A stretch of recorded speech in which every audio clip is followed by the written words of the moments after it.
conflicto estaba en el terreno diplomático, ¿verdad? El conflicto del Chaco entre Paraguay siempre estuvo. Pero hace falta algo más para que estalle una guerra, porque ustedes ven que Argentina y Chile, por ejemplo, tuvieron muchísimos conflictos, ¿verdad?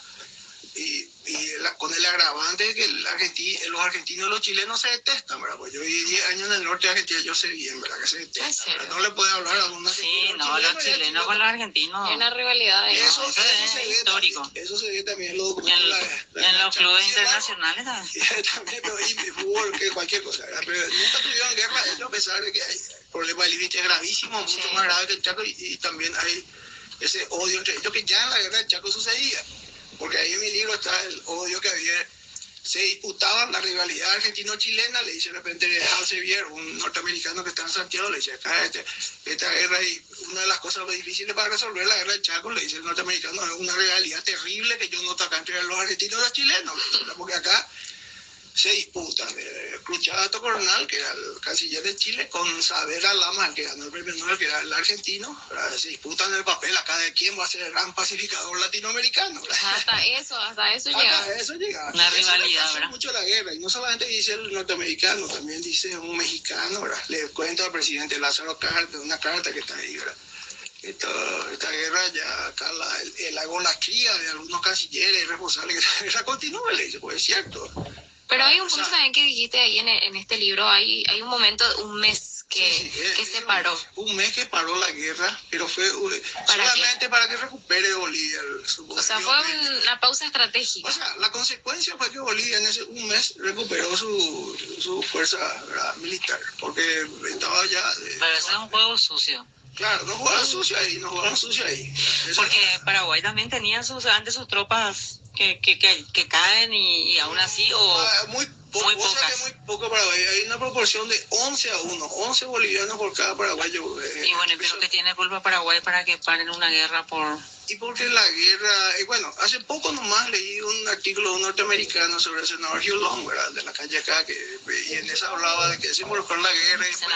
Y hace un comentario interesante el norteamericano, un artículo en inglés, ¿verdad?, un historiador yankee, dice, me llamó la atención un comentario que hacía en su artículo sobre el senador Long, de que la diplomacia estadounidense durante la guerra del Chaco fingió neutralidad, pero en realidad lo que estaba es queriendo ganar tiempo para que el ejército más numeroso y mejor armado, en este caso era Bolivia, gane la guerra. Eso dice, me llamó la atención. Jugando a favor de los bolivianos. Este tipo que bien informado, dije yo sé eso, ¿verdad? Ellos no estaban jugando a favor de Bolivia, estaban haciéndose los neutrales, pero esperando que la lógica te decía que Bolivia iba a ganar.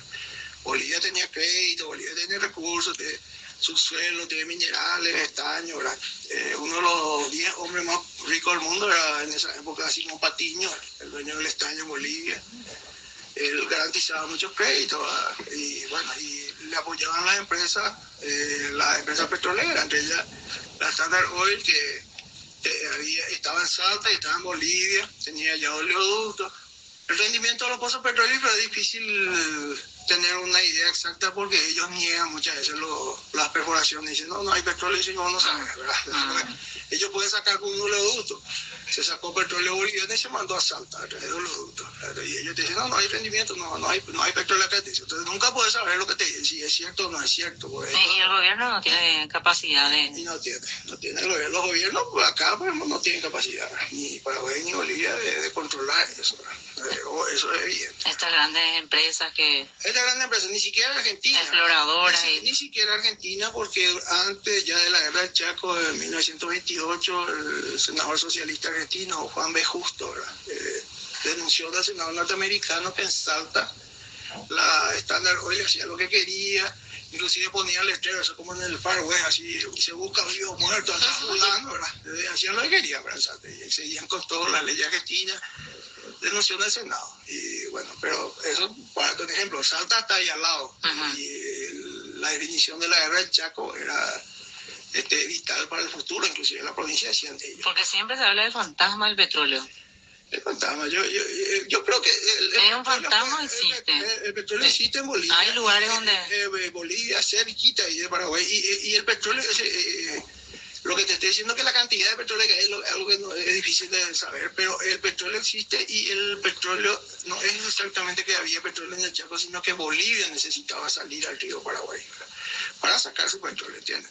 No es que el petróleo del Chaco se peleó por el petróleo del Chaco, ese es un error de la gente que dice que no fue por petróleo porque no hay petróleo en el Chaco, no fue porque no hay petróleo en el Chaco que el petróleo no tuvo nada que ver. El petróleo que está en Bolivia necesitaba salir. Salía del río. Eso era, salía del río Paraguay, si no lo podían sacar, ellos no tienen mar, ¿verdad? Entonces, ¿Cuál fue el incidente, el conflicto que desata una guerra entre Paraguay y Bolivia?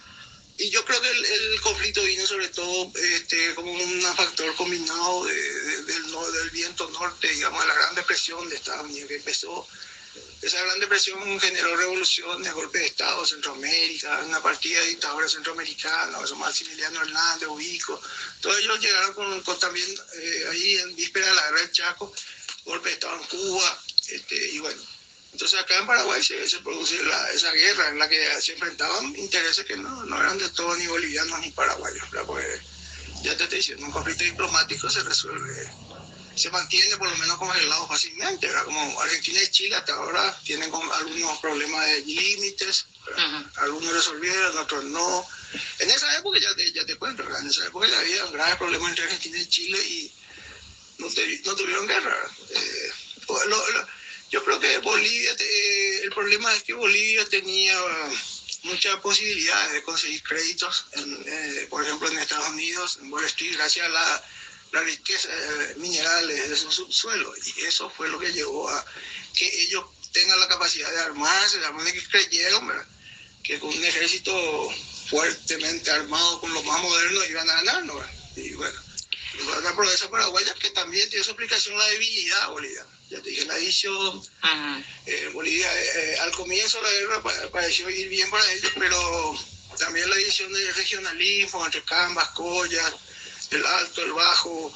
El problema también era digamos que había muchos sindicatos mineros, hay una izquierda mucho más fuerte, ustedes saben, siempre hubo y hay en Bolivia una izquierda auténtica y más fuerte de los sindicatos mineros, un partido comunista, que es un partido más o menos influyente, que incluso participó en la revolución del 52 con Paz Extensoro.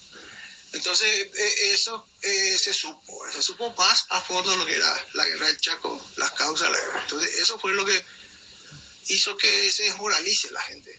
Había escritores bolivianos como, qué sé yo, hay uno famoso, Tristán Marov, seudónimo, hay otro, Alipio Valencia Vega.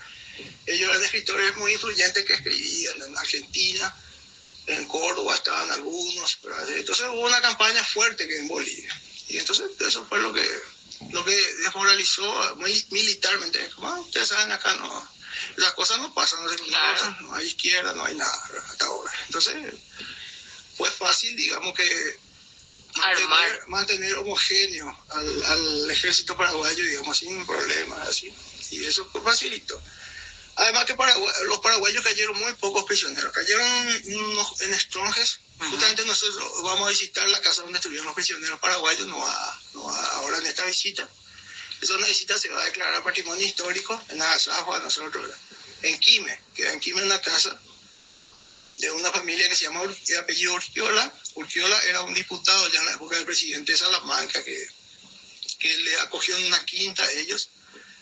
Y a varios paraguayos le trató muy bien por lo visto, porque los paraguayos quedaron contentos, entonces le regaló un barquito. Nos van a mostrar el barquito a escala que hicieron los paraguayos de la Marina que estaban ahí. Hicieron un barquito, ¿viste? Esos barquitos de miniatura. Perfecto, muy lindo el barquito, increíble.